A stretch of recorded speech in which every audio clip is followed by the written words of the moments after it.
안녕하세요. 연명입니다. 오늘 살펴볼 종목은 롯데케미칼입니다. 이 롯데케미칼은 존리 대표처럼 투자하자에서도 계속 모으고 있는 종목 중에 하나인데요. 과연 계속 사 모아도 되는지 좀 더 면밀히 살펴보도록 하겠습니다.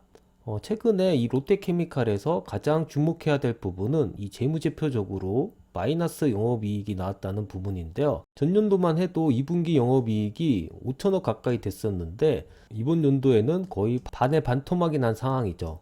왜 이렇게 됐는지 원인을 한번 찾아보도록 하겠습니다. 가장 원인으로 꼽을 수 있는 것은 원료가가 상승했다는 부분이죠. 그래서 여기서 보는 것처럼 이 롯데케미칼 뿐만이 아니라 석유화학 관련 업체들의 실적이 다 부진한 그런 결과가 나왔다는 것을 알 수 있습니다. 결국은 이 석유값이 오르는 거에 따라서 이런 기업들의 영업이익이 좌지우지된다고 생각할 수 있는데요. 그래서 국제 유가의 어떤 동향을 살펴보는 게 상당히 중요한데요. 작년 1월 달부터 시작해서 올해 3월 달까지 엄청나게 가격이 뛰었다는 것을 볼 수 있습니다. 이렇기 때문에 석유화학 업체들의 실적이 안 좋았는데 조금 다행인 부분은 최근 들어서 이 원유 가격이 내려가고 있다는 부분이죠. 그래서 최근에는 90달러까지 떨어졌는데요. 이렇게 국제 유가가 떨어지게 된다면은 이 롯데케미칼의 영업이익도 좀 개선될 것이라고 생각이 듭니다. 그래서 석유화학 업체에 투자할 경우에는 이 국제 유가의 추이를 잘 살펴볼 필요가 있습니다. 그렇게 원유 가격이 올라서 이 영업이익이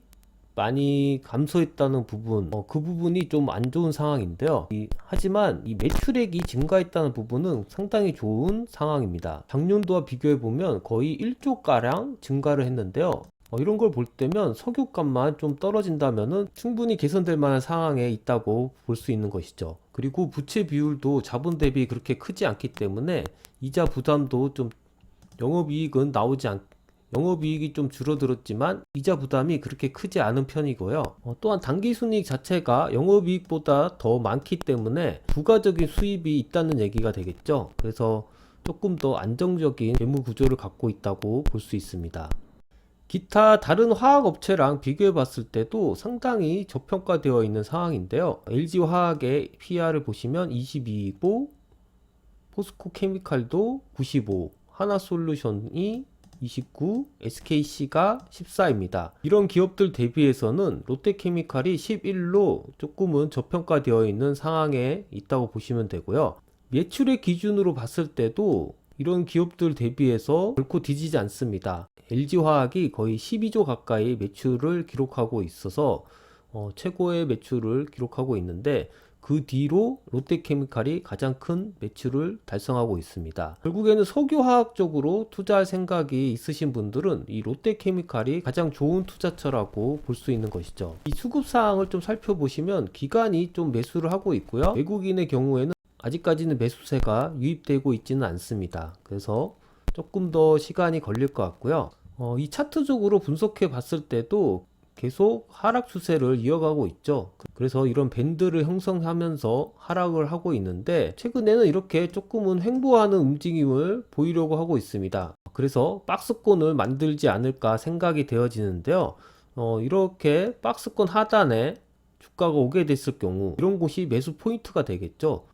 더군다나 지금 스토캐스틱으로 봤을 때는 스토캐스틱 곡선이 하단에 있기 때문에 이 저점을 깨고 떨어질 가능성은 조금 적다고 볼 수 있습니다. 그래서 결론적으로는 이런 저점을 형성할 수도 있다 해석할 수 있습니다. 기타 다른 보조 지표들을 참조해 봤을 때 아직까지 적극적으로 매수하기에는 좀 이른 상황이고요. 좀 천천히 모아가는 식으로 봐야 되는데 가장 노멀하게 볼 수 있는 것이 이 60일과 20일 간의 그 배열 관계죠. 그래서 지금은 역배열이 되어 있는 상황입니다. 만약에 주가가 상승을 해서 21선, 60일선을 뚫는 골든 크로스가 나오게 된다면 첫 번째 매수 신호라고 볼 수 있고요. 그렇게 될 경우에는 하락하던 추세가 상승 추세로의 전환이 이루어질 수 있다고 생각할 수 있으니까 이런 신호가 나오기 전까지는 조금 기다렸다가 매수하시는 것을 추천드립니다.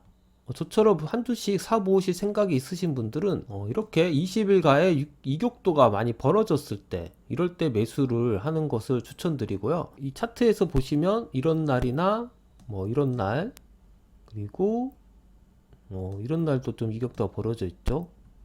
그리고 이런 날이 되겠죠.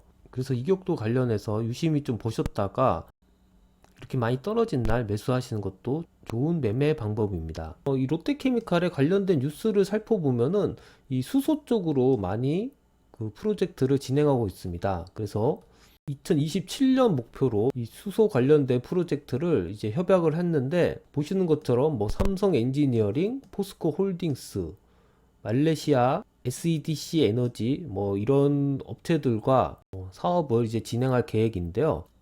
뭐 여기서도 보시는 것처럼 20만 톤 규모로 생산을 하고 7천 톤을 제외한 나머지 수량이 전부 다 국내로 들어와서 사용할 그런 계획이라고 합니다. 그래서 수소 경제 활성화에 좀 많이 도움이 될 것 같고요. 이런 기사도 있죠. 수소 탱크 시장에 롯데케미칼이 떴다, 이렇게 되어 있고 15,000개 양산할 수 있는 그런 상황이라고 합니다.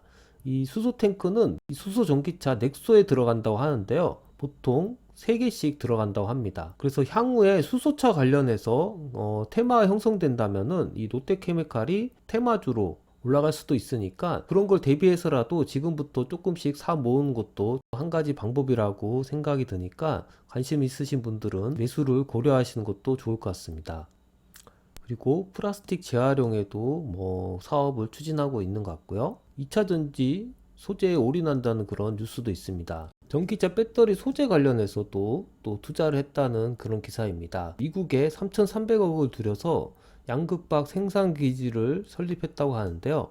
이런 여러 가지 투자 활동을 봤을 때 향후 미래에 다가올 전기차라든가 아니면 수소차 같은 그런 사업에 좀 더 공을 들이는 것을 알 수 있고요. 이런 것들을 봤을 때 이 롯데케미칼은 단기적인 투자가 아니라 좀 장기적인 2, 3년 뒤를 내다보는 그런 투자를 해야 되는 기업으로 생각을 하셨으면 좋겠습니다. 그래서 여윳돈으로 조금씩 투자하기에 좋은 종목이라는 생각이 들고요. 앞에서도 말씀드렸던 이 마이너스 영업이익에 너무 크게 신경 쓰지 마시고 2, 3년 뒤를 내다보고 투자를 하셨으면 좋겠습니다. 그럼 이만 방송을 마치겠습니다. 감사합니다.